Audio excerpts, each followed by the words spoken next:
જનાક્રોશ યાત્રા મધ્ય ગુજરાતમાં દાહોદ જિલ્લામાં પ્રવેશ કરી છે અને એના સમાપનના દોર તરફ આગળ વધી રહી છે। ત્યારે આખા દાહોદ જિલ્લામાં ખૂબ ઉમળકા સાથે ઉત્સાહ સાથે તમામ લોકોએ યાત્રાનું સ્વાગત કર્યું છે અને આ જનાક્રોશ યાત્રાના માધ્યમથી જે દાહોદ જિલ્લામાં હજુ તો ઝાલોદ, સંજેલી, લીમખેડા, ફતેપુરા આ તાલુકામાં ભ્રમણ કર્યું છે। દરેક જગ્યાએ મનરેગામાં કરોડો રૂપિયાના ભ્રષ્ટાચારની ફરિયાદો મળે છે।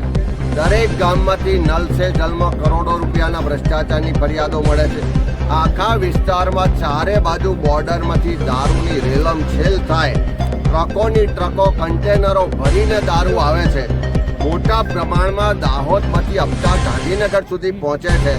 એ ફરિયાદ લોકોમાંથી ઉઠી છે। એક બાજુ લોકો મોંઘવારીથી ત્રસ્ત છે, યુવાનોને રોજગાર નથી મળતો, શિક્ષણ મોંઘું થયું છે, સ્થાનિક કોઈ ઉદ્યોગો કે એ નહીં હોવાને કારણે અહીંથી મોટા પ્રમાણમાં લોકો સૌરાષ્ટ્રમાં, ગુજરાતમાં મજૂરી માટે જાય છે। અહીંયા આગળ એમના પરિવારોની જીવન બરબાદ થાય છે।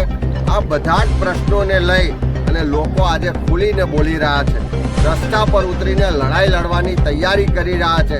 હું સરકારને પણ ચેતવવા માંગુ છું કે લોકોમાં જે આક્રોશ છે, લોકોની જે ફરિયાદો છે, લોકોનો જે અસંતોષ છે, એનું ત્વરિત નિવારણ નહીં થાય તો આવનારા દિવસમાં આખા ગુજરાતમાંથી દાહોદ સહિત લોકો ગાંધીનગર કૂચ કરશે અને વિધાનસભાનો ઘેરાવો કરીને આખા દેશમાં કે દુનિયામાં નહીં થયો હોય એવો ઉગ્ર વિરોધ આ ગુજરાતની જ ધરતી પરથી થવા જઈ રહ્યો છે। જનાક્રોશ યાત્રાના બીજા તબક્કામાં આગવેલથી શરૂ થયેલી આ જનાક્રોશ યાત્રા 15મા દિવસે દાહોદ જિલ્લાના દેવગઢ બારિયામાં આજે ટાવર ચોકમાં સભાના સ્વરૂપે મળી છે।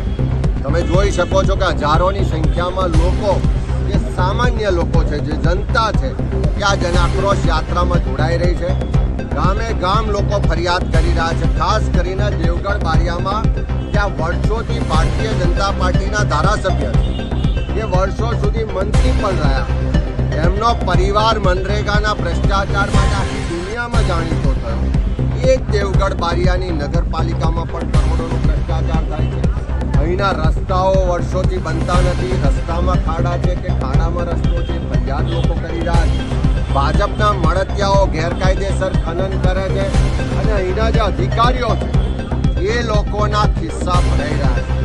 સાથે સાથે જે બોર્ડરના જિલ્લાઓ છે, છોટાઉદેપુર હોય કે દાહોદ હોય, મહિલાઓ ફરિયાદ કરે છે કે બાજુમાં મધ્યપ્રદેશ, રાજસ્થાનથી ટ્રકો ભરીને, ગાડીઓ ભરીને રોજ દારૂ આવે છે અને આ દારૂને ગુજરાતમાં પ્રવેશ કરતો રોકવાની જવાબદારી જે પોલીસ કે સરકારની છે એ ભાજપના નેતાઓના મળતિયાઓ ઉજલેગર છે અને જે પોલીસની જવાબદારી છે રોકવાની, એ પોલીસ જ એસ્કોર્ટ કરીને આ દારૂને ગુજરાતની સરહદમાં ઘુસાડે છે। એ દારૂ ડ્રગ્સનો ખાત્મો કરો એવો ગામે ગામથી બહેનોનો બુલંદ અવાજ આ યાત્રામાં આવી રહ્યો છે। સાથે સાથે મનરેગાનો ભ્રષ્ટાચાર, નલ સે જલનો ભ્રષ્ટાચાર ખાલી એક ગામ, એક તાલુકા, એક જિલ્લાનો નહીં, પણ બધા જ ગામ, બધા જ તાલુકા અને બધા જ જિલ્લામાંથી અવાજ ઉઠે છે કે કરોડો રૂપિયાનો નલ સે જલ અને મનરેગામાં ભ્રષ્ટાચાર છે। અહીંયાથી મોટા પ્રમાણમાં સ્થળાંતર થાય છે કારણ કે અહીંયા યુવાનોને રોજગારીની તક નથી। દાહોદ જિલ્લામાં સ્થાનિક ઉદ્યોગો આવે, રોજગારી મળે એવી માંગ અહીંયા ઉઠી રહી છે। ચારે તરફ અધિકારીઓ, ભાજપના નેતાઓની સામેલગીરીથી ગેરકાયદેસર કામો થઈ રહ્યા છે। ગેરકાયદેસર એનએનું જે આખું કૌભાંડ હતું એવું જ ગેરકાયદેસર 73 AA જમીનોને વેચવાનું, સરકારી જમીનો હડપ કરીને એનો ધંધો કરવાનું કૌભાંડ આ દેવગઢ બારિયા અને આજુબાજુના વિસ્તારમાં ચાલી રહ્યું છે। એના પુરાવા મળ્યા છે।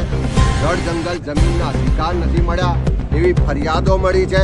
આ બધી જ ફરિયાદો આજે આ ટાવર ચોકમાં લોકો ખુલ્લામાં કોઈ પણ જાતના ડર વગર, જ્યાં પોલીસ એનો સ્ટાફ વિડીયો રેકોર્ડિંગ કરે છે, ત્યાં આવી સરકારના ખબરી બની અને અહીંયાના રેકોર્ડિંગ કરી રહ્યા છે, તેમ છતાં લોકો ઉઠાવી રહ્યા છે। સ્પષ્ટ મતલબ છે કે આ જનાક્રોશ યાત્રા એ પરિવર્તન